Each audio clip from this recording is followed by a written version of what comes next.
오늘 말씀 제목은 한나의 노래입니다. 저번에 한나의 기도라는 제목으로 사무엘상 1장 말씀을 전한 적이 있는데요. 사실 오늘 여기서 2장 한나의 노래라는 제목이기보다는 사실 원래는 한나의 기도라는 제목이 원래의 제목입니다. 근데 왜 제가 한나의 노래라고 제목을 지었을까요? 물론 오늘 이 기도의 내용을 쭉 살펴보면 앞에서 한나가 기도하던 그 비참한 처지에서 간절히 하나님께 부르짖는 기도의 성격이 거의 없습니다. 오늘 이 기도의 내용을 보면 처음부터 즐거움으로 가득하여 있고 마지막에는 확신과 심지어는 그 즐거움과 확신 그 이상의 엄청난 영원한 소망을 가지고 이 기도를 마무리하기 때문에 이 기도는 찬양적 성격을 가지고 있기 때문에 제가 노래라고 표현했습니다. 우리 성도님들께서는 어느 때 노래를 하시나요? 노래라는 말을 제가 사전에서 찾아보니까 노래라는 말은 가사에 곡조를 넣으면 노래라고 하더라고요. 그것을 어떤 사람은 이렇게 해설하더라고요. 말로는 표현할 수 없는 말로는 표현 안 되는 감정을 표현하기 위해서 곡조로 말과 함께 넣은 것을 노래라고 한다라고 이야기하더라고요. 그러면 우리 성도님들께서는 어떤 때 노래하십니까? 제가 좀 생각을 해봤습니다. 모든 감정에 내가 노래를 할까? 화날 때 노래하나? 슬플 때 노래하나? 만약에 화나고 슬플 때 노래하면 이건 뮤지컬 아닌가? 근데 생각을 해보니까 가끔 슬플 때 노래한 적은 있더라고요. 아주 어렸을 때 고등학교 때 여자친구랑 헤어지고 이승환의 천일 동안을 114일 동안이라고 이렇게 노래를 불러본 적이 있었는데 노래방에서 진짜 뭐 노래할 만하더라고요. 슬플 때 노래도 되고. 근데 화날 때 노래해 본 적은 없는 것 같아요. 근데 보통 주변에서 흔히 볼 수 있고 또 우리 자신이 많이 경험하는 것들이 즐거울 때 노래합니다. 즐거운데 이걸 나 너무 즐거워. 진짜 즐겁네. 웃음으로도 말로도 표현하기 힘들 때 콧노래부터 나오고 그리고 내가 노래할 것을 찾게 되고 심지어 음악가가 아니어도 작사까지 합니다. 신앙을 가진 이들은 사실 그래서 찬양을 많이 하죠. 아마 제가 지금 설명하면서 어떤 성도님들은 머릿속에 이런 생각을 했을지도 모릅니다. 나 화날 때 찬양하는데, 나 슬플 때 찬양하는데, 물론 그런 경우도 있고 그럴 수 있지만 무엇보다 우리가 노래라는 표현을 할 때는 즐거움을 표현할 때 노래라는 표현을 일반적으로 우리가 많이 표현을 합니다. 그래서 한나의 노래라고 표현한 이유는 한나가 지금 즐거움으로 가득 차 있고 그 즐거움이 어떤 확신 가운데서 이루어지고 있다라는 것을 말씀드리려고 합니다. 오늘 1절을 보면요. 한나가 기도하여 이르되라고 이야기하고 있는데 지금 한나의 기도하는 상황을 먼저 살펴보기 원합니다. 이전에 한나는 임신하지 못하는 여자로서 하나님께 간절히 구했고 응답을 엘리를 통해서 받았습니다. 집에 갔더니 정말 임신하여 출산까지 하게 된 후에 이제 사무엘을 하나님께 서원한 대로 바치기 위해서 이 제사장이 있는 성소 회막으로 가게 되는데요. 27절을 보면 28절을 보면 그러므로 나도 그를 여호와께 드리되 그의 평생을 여호와께 드리나이다 하고 그가 거기서 여호와께 경배하니라. 기도했던 곳으로 다시 가서 지금 여호와를 경배하고 있는데 그 감격의 상황이 혹시 상상이 되십니까? 이전에 이곳에서 술에 취한 여자라고 오해받을 정도로 비참한 심정을 가지고 통곡하여 내 마음을 쏟아냈던 그 기도의 자리가 지금 경배의 자리로 바뀌었고 그리고 내가 하나님으로 얻은 자식을 여호와로 말미암아 얻은 이 기적을 이곳에서 바칠 수 있다라는 감격. 어떻게 보면 이런 것과도 같지 않을까라는 생각이 듭니다. 무엇이냐면 경제적으로 너무 힘들어서 내가 가정을 어떻게 부양할 수 있을까 그 가운데 비참한 심정으로 계속해서 교회에서 기도하다가 어느 날 하나님께서 주신 은혜로 말미암아 이제 이 가정을 책임질 만한 어떤 경제적인 해결책이 생겼을 때 그것에 대한 첫 월급을 하나님 앞에 탁 드릴 때 그 마음 아마 다들 한 번씩 경험해 보신 적 있을 것입니다. 그것이 감사 헌금이든지 11조 헌금이든지 내가 헌금을 드리는데 내가 너무 감사한 거예요. 내가 드리는데 내가 너무 감사한 거예요. 이걸 드릴 수 있다는 것에 너무 감사한 것입니다. 이런 어떤 그 감격과 비슷하지 않을까, 그런 마음으로 오늘 기도를 시작하고 있는데, 이 기도는 사실상 노래이며 하나의 메시지이자 선포이자 예언까지 된다라는 것을 오늘 이 말씀을 통해서 말씀드리고자 합니다. 내 마음이 여호와로 말미암아 즐거워하며라고 이야기하고 있고요. 내 뿔이 여호와로 말미암아 높아졌으며라고 이야기하고, 마지막에 보면 이는 내가 주의 구원으로 말미암아 기뻐함이니이다라고 이야기하면서 1절에서 벌써 말미암아가 3번 나옵니다. 이 말미암아가 이 원어로 하면 안에서라는 뜻입니다. 하나님 안에서 나왔다라는 것입니다. 그 어떤 곳도 아니고 하나님 안에서 나왔는데 무엇이 나왔다라고 이야기하죠? 하나님 안에서 나의 즐거움이 나왔고 내 뿔이 높아졌는데, 여기서 뿔은 짐승들이 보통 이 뿔을 가진 짐승들이 이 뿔을 치켜 세우면서 자신의 그런 어떤 공격력이나 그 자신의 위엄을 자랑하거든요. 거기서 비유해서 보통 이 양이나 염소의 뿔을 가지고 나팔도 만들고 여러 가지 상징물을 만들었기 때문에 이 뿔을 높이다라고 이야기했을 때는 사람의 명예를 높인다라는 표현으로 대신해서 써왔었습니다. 그런데 이 뿔을 높여주는 사람이 있대요. 그게 누구냐면 하나님 안에서 하나님으로 말미암아 그 뿔이 높여졌다라고 이야기하고 있습니다. 자신의 즐거움의 출처를 이렇게 밝히고 있는 거예요. 한나는 하나님으로 말미암아 내 명예가 다시 회복되고 높여졌다라고 이야기하면서 그것으로 인하여서 나는 구원을 느꼈고 구원을 경험하였기 때문에 하나님 앞에 즐거움으로 찬양한다라고 이야기하고 있습니다. 우리 삶에는 혹시 어떤 노래가 있습니까? 우리 성도님들의 삶에는 어떤 즐거움이 있습니까? 무엇으로 즐거워서 노래합니까? 아싸, 오늘 10,000원 주셨다. 시장 갔더니 세일이네. 이런 노래이십니까? 아니면 우리가 일상에서 얻을 수 있는 그저 다른 세상 사람들도 경험할 수 있는 정도의 즐거움으로 우리는 노래를 하고 있을까요? 그러니까 우리가 즐거움으로 삼는 일상의 삶은 무엇인지 한번 돌아보시기 바랍니다. 한나는 이렇게 이야기하고 있습니다.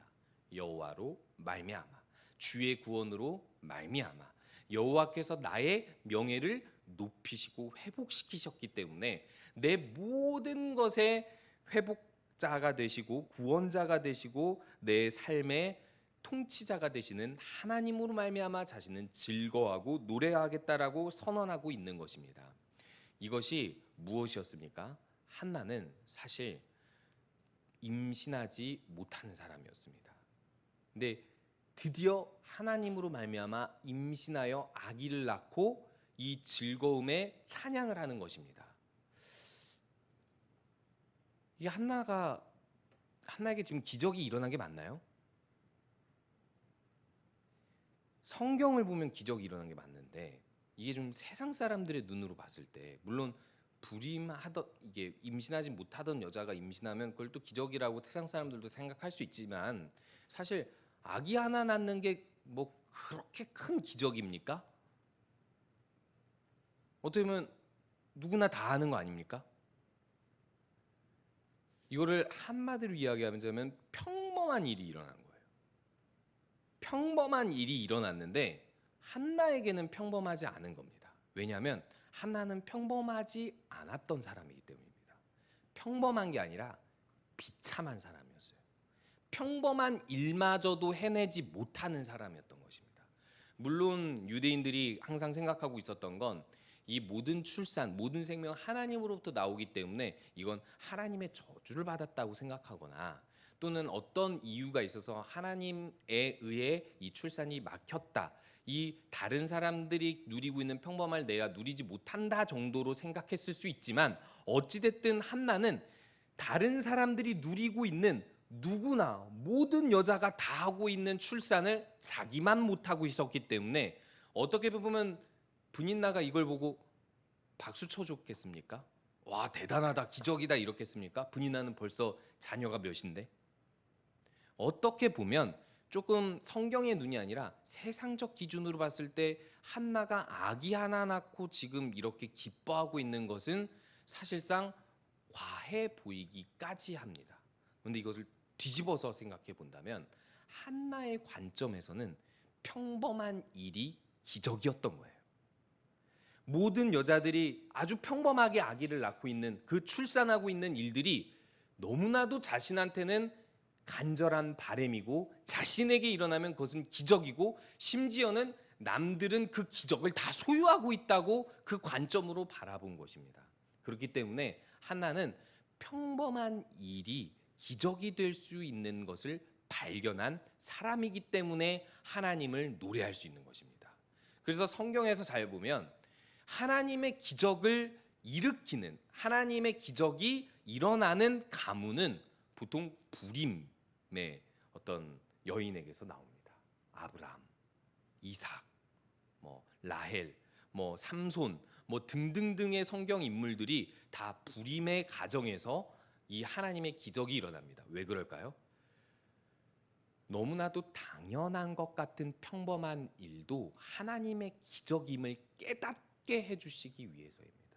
한 생명이, 우리가 그냥 당연하게 얻은 그 한 생명이 하나님의 기적이라는 것을 깨닫게 해주시기 위해서였습니다. 그래서 결국 한나는 이 고백을 하게 됩니다. 여호와 같이 거룩하신 이가 없고 주밖에 다른 이가 없고 우리 하나님 같은 반석도 없으심이니이다라고 고백하게 되는 것입니다. 하나님밖에 없다는 것이에요. 자신의 인생에 자신이 평범한 여자로 살아갈 수 있고 하나님의 복받은 여자로 살아갈 수 있고 하나님의 일을 온전히 해낼 수 있는 사람으로 살아갈 수 있는 이유는 하나님 한 분밖에 없다라고 이야기하고 있는 것입니다. 여기서 말하는 반석은 돌로 이렇게 만들어진 언덕을 이야기하는데 이스라엘 지형에서는 항상 이 언덕, 아주 단단한 바위 언덕에다가 집을 짓습니다. 혹은 집을 짓는 문화가 발달하기 전에는 이 바위에 굴을 파고 거기에서 집을 만들고 요새를 만들어 자신의 은신처를 삼기도 했습니다. 그래서 바위, 여기서 말하는 이 반석은요, 자신의 인생의 기초이자 피난처라는 뜻을 가지고 있습니다. 한마디로 이야기해서 하나님이 그런 나의 반석이 된다라는 것입니다. 우리 인생의 반석이 된다라는 것을 이 한나가 이렇게 하나님을 향해 아이를 낳은 기적을 통해서 노래하고 있는 것입니다. 사실 우리에게 가르쳐주고 있는 한나의 노래는 우리에게 메시지를 이렇게 전하고 있습니다. 우리가 가지고 있는 이 모든 평범한 것들이 다 하나님의 기적이라는 것입니다. 그렇기 때문에 우리도 함께 이 모든 일들로 말미암아 노래할 수 있어야 하는 것입니다. 우리가 코로나19를 통해서 경험하는 것이 무엇입니까? 예전에 있었던 당연한 것들이 다 사라져 버렸다는 거예요. 와, 마스크 안 끼고 맑은 공기 마시며 조깅하던 때가 언제입니까? 그 평범한 일이 왜 지금 우리의 삶에는 없어져 버렸습니까? 친구들과 가족들과 자유롭게 전화 한 통화만, 문자 하나만 하면 당장 만나서 밥을 먹고 아무데나 가서 대화할 수 있고 심지어 낯선 사람과도 대화하면서 길을 알려주고 친절하게 웃으며 손님을 맞이하고 이 모든 어떤 일상적인 것들이 사라져버리고 나서야 우리들은 그것이 얼마나 감사한지를 깨닫게 되는 것입니다. 제가 요즘 백신과 치료제의 소식을 자꾸 이렇게 챙겨보게 되는데 그걸 볼 때마다 상상합니다. 그 일상으로 돌아갈 날, 그냥 사람들과 평범하게 대화할 날, 함께 웃으면서 이야기할 날, 마스크 없이 자유롭게 세상을 돌아다닐 수 있는 그 날을 이렇게 상상해 보게 됩니다. 하나님께서는 어쩌면 우리가 이 평범하게 얻어진 모든 것을 감사하기 원하시고 또한 이 모든 것으로 인하여 하나님을 찬양하고 노래하고 높이기를 원하시고 그 가운데 하나님만이 내 인생의 반석이시라는 것을 깨닫게 하시려는데 우리들은 한나처럼 깨닫지 못하기 때문에 하나님으로 말미암아 노래하는 삶을 살지 못하는 것일 수도 있습니다. 우리 모든 성도님들 가운데 하나님으로 말미암아 모든 일상 가운데서 평범한 것들 가운데서 작은 것에서부터 하나님께서 주신 기적들을 경험하며 깨달으며 하나님을 노래하는 삶을 사시는 우리 성도님들 되시기 바랍니다. 더불어 이 노래는 노래로 끝나지 않고 한 가지 우리에게 메시지를 던져주고 있습니다. 그리고 그 메시지는 선포가 되고 있는데요. 이 메시지가 3절에서 이렇게 전달되고 있습니다. 심히 교만한 말을 다시 하지 말 것이며 오만한 말을 너희 입에서 내지 말지어다 라고 이야기하면서 교만하지 말라고 이야기합니다. 근데 교만하지 말아야 되는 이유를 이렇게 이야기하고 있습니다. 여호와는 지식의 하나님이라 행동을 달아보신다라고 이야기합니다. 행동을 달아보신다라는 것이 저울을 달아보신다라는 거죠. 행동으로 저울을 달아보신다라는데 도대체 무슨 행동을 어떤 지식의 하나님께서 달아보신다는 거지? 이 지식의 하나님은 하나님께서 우리의 마음속에 있는 것부터 시작해서 모든 세상에 있는 것을 다 꿰뚫어 알고 보신다라는 뜻을 가지고 있습니다. 그러면은 하나님께서 모든 것을 아시고 우리의 행동을 달아보시는데 무엇에 대해서 달아보시는지 이 다음 절에서 나오고 있습니다. 용사의 활은 꺾이고 넘어진 자는 힘으로 띠를 띠고 풍족하던 자들은 양식을 위하여 품을 팔고 줄이던 자들은 다시 줄이지 아니하도다. 임신하지 못하던 자는 일곱을 낳았고 많은 자녀를 둔 자는 쇠약하도다라고 이야기하면서 짧게 몇 가지 경우를 설명하고 있는데 한마디로 이야기해서 힘 있는 자들과 힘 없는 자들을 이야기하고 있습니다. 그런데요, 힘 있는 자들과 힘 없는 자들을 완전히 뒤바꿀 수 있다라는 것을 이야기하고 있습니다. 하나님께서 힘 있는 자의 힘을 꺾어버리고 힘 없는 자에게 힘을 주신다라고 이야기하면서 여기서 하나님께서 말씀하고 계시는 보고 계시고 그것을 달아보신다라는 뜻이 무엇이겠습니까? 힘 있는 자들은 그 힘을 어디에 의지하고 있는지를 하나님께서 보고 계신다는 거예요. 그래서 만약에 그 의지하고 있는 힘이 하나님이 아니라 용사는 활이고 풍족한 자들은 돈 혹은 양식이고 혹은 임신하던 많은 자녀를 둔 자들은 자녀에게 그 힘이 있다라고 생각한다면 하나님은 그 힘을 꺾어버리신다는 거예요. 어떻게 보면 좀 무섭죠. 하나님이 주신 선물, 하나님이 주신 것을 가지고 내가 나의 힘이라고 생각했는데 그것이 나의 지위가 됐든 돈이 됐든 뭐 경제적 능력이나 혹은 건강이 됐든 무엇이 됐든 간에 그것이 나의 힘이라고 생각했는데 하나님이 그를 꺾어버리신데 왜 꺾어진다는 거죠? 이것을 힘으로 삼기 때문입니다. 그럼 무엇을 힘으로 삼아야 된다는 것이죠? 하나님을 힘으로 삼아야 된다는 거예요. 그래서 교만하지 말라고 이야기하는 거죠. 여기서 말하는 교만하다, 오만하다는 세상적으로 말하는 맥락에서가 아니라 성경적으로 하나님을 의지하지 않고 하나님 없이도 나는 충분히 힘이 있다고 생각하는 자들을 이야기하고 있는 것입니다. 그래서 한나에게 있어서 이 교만한 사람, 교만하게 이 말을 내는 사람이 누구였겠습니까? 브닛나입니다. 그러니까 여기서 임신하지 못하던 자는 일곱을 낳았고 많은 자녀를 둔 자는 쇠약하도다라고 선포하고 메시지를 던지면서 무엇을 이야기하고 있는 것입니까? 하나님을 교만한 마음으로 대적하고 있고 하나님을 향하여 대항하고 있는 사람들은 그것을 깨닫고 반성하라고 이야기하고 있는 것입니다. 깨닫고 하나님만이 힘이 된다는 것을 깨닫고 반성하고 돌아오라고 메시지를 던지고 있는데 더 중요한 메시지가 있습니다. 교만한 사람들에게 메시지를 던진다기보다 이 초점이 조금 더 어디에 실려 있냐면 여기 보면 용사의 활은 꺾이고 넘어진 자는 힘으로 띠를 띠고 양식을 위하여 품을 팔고 줄이던 자들은 다시 줄이지 아니하도다라고 이야기하면서 힘없는 자들을 일으키시는 하나님을 강조하고 있습니다. 여기서 보니까요 8절에 보니까 가난한 자를 진토에서 일으키시고 빈궁한 자를 거름더미에서 올리사 귀족들과 함께 앉게 하시며 영광의 자리를 차지하게 하시는데 이 모든 세상의 주권과 권능이 하나님에게 있다라는 것을 이렇게 표현하고 있습니다.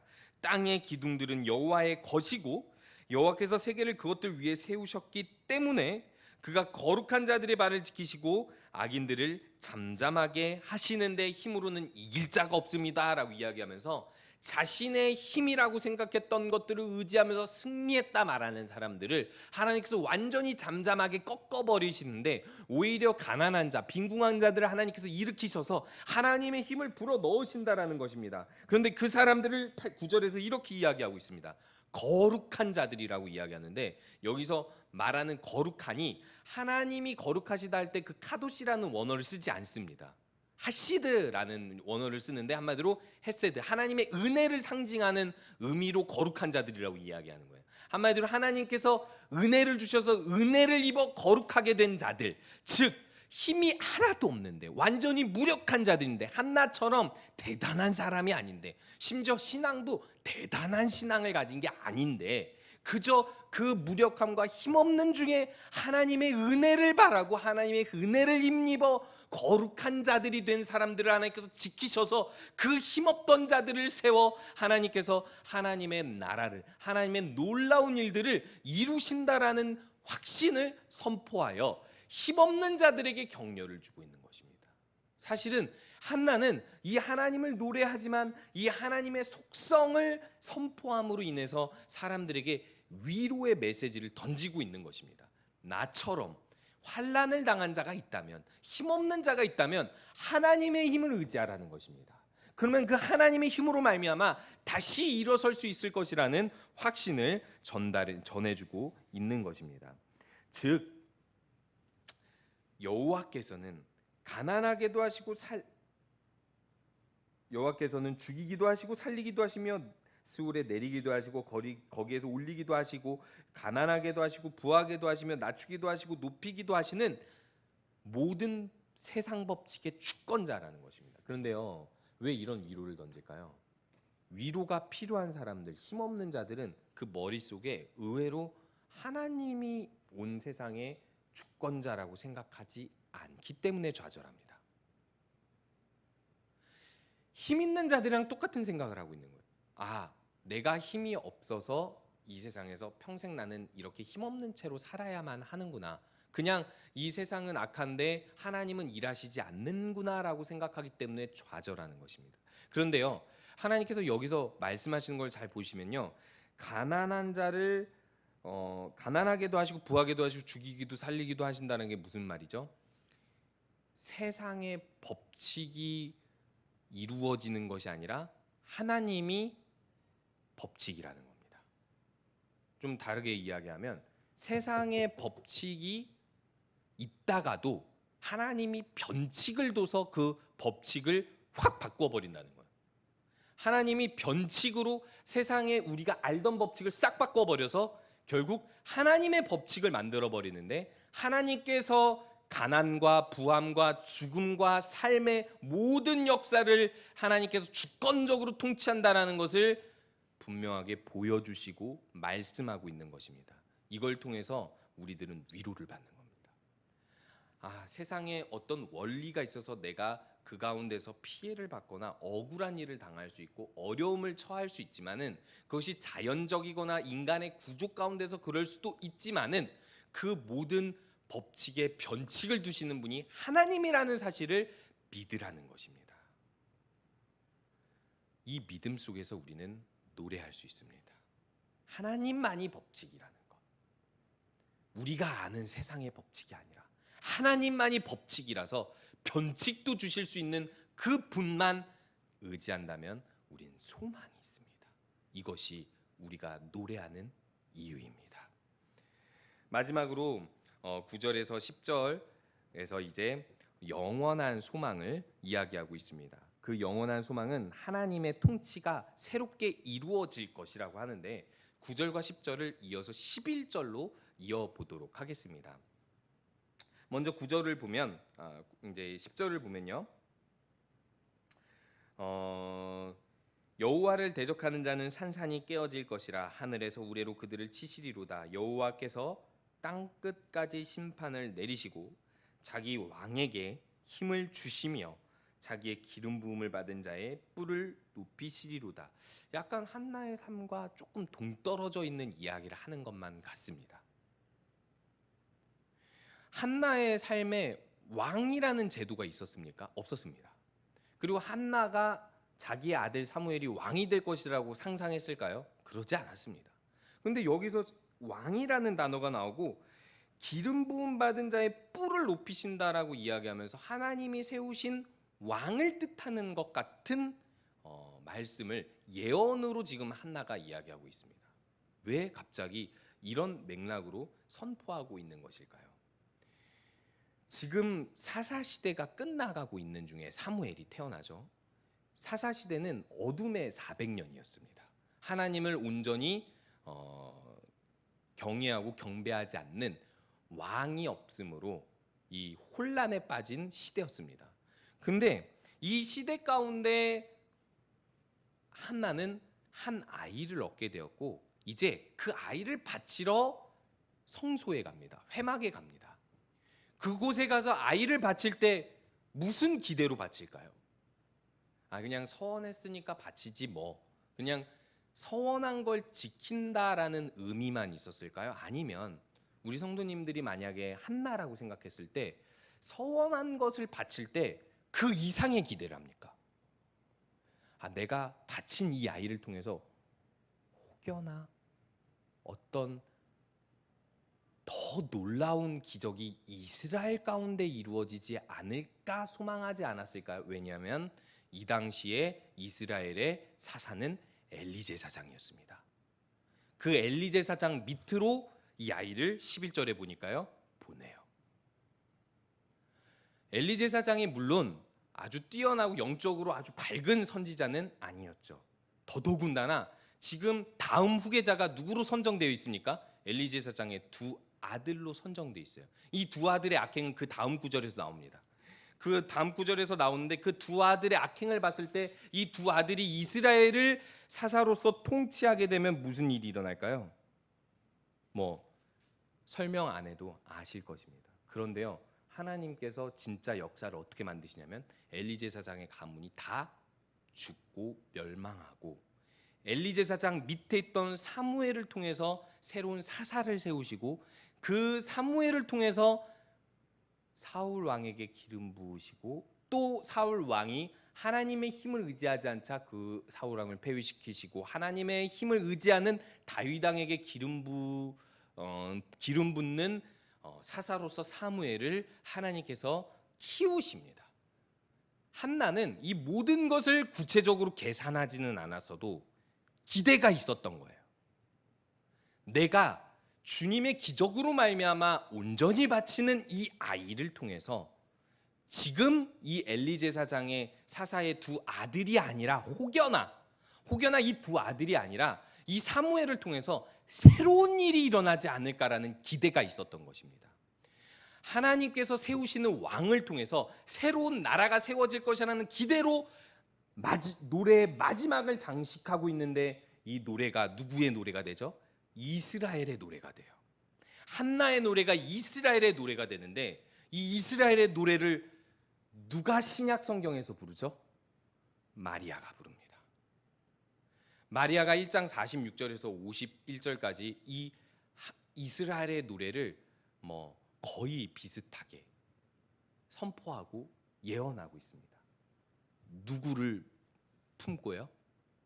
영원한 기름 부음 받은 자 왕이신 예수 그리스도를 품고 영원한 하나님 나라, 하나님께서 새롭게 왕을 세우셔서 그 뿔을 높이셔서 하나님 나라를 계속해서 전진하고 확장시키시고 온전히 온 땅을 새롭게 하실 그 미래를 소망하면서 오늘 이렇게 고백하고 있습니다. 자기 왕에게 힘을 주시며 자기의 기름 부음 받은 자의 뿔을 높이시리로다 하면서 11절에 엘가나는 라마의 자기 집으로 돌아가고 그리고 그 아이는 제사장 엘리 앞에서 여호와를 섬기니라 라고 이야기하면서 이 노래가 삶이 되면서 끝납니다. 우리 성도님들의 삶이 이 하나님을 향한 이 노래가 우리 성도님들의 삶이 되기를 원합니다. 우리에게는 그 예수 그리스도가 왕이 되어 통치하는 나라로 이 교회를 통해서 이루어지고 있습니다. 그 삶이 우리의 삶 가운데서 예수 그리스도가 왕이 된 나라로 우리의 삶 가운데, 우리의 가정 가운데, 우리의 교회 가운데 점점 이루어져 가고 있습니다. 지금 너무 어려운 시기라 과연 교회가 부흥할 수 있을까요? 이 생각은 세상의 법칙대로 하는 생각입니다. 법칙은 하나님이 쥐고 계시기 때문에 그 변칙을 두신다고 제가 말씀을 드렸습니다. 어떻게 보면 이 어려운 시기도 변칙일 수 있습니다. 더 하나님의 이 당연하게 주셨던 놀라운 것들을 깨닫게 하시고 더욱더 교회가 하나님의 나라가 새로운 소망을 가지고 앞으로 전진하고 확장해 나가기 위한 변칙일 수 있습니다. 그 주권자 되신 하나님을 노래하고 그 노래하는 그 노래를 삶으로 이루어갈 때 하나님의 나라는 이 땅 가운데 온전히 새롭게 이루어지고 사무엘 상하의 역사가 다시 재현될 것을 믿고 소망합니다.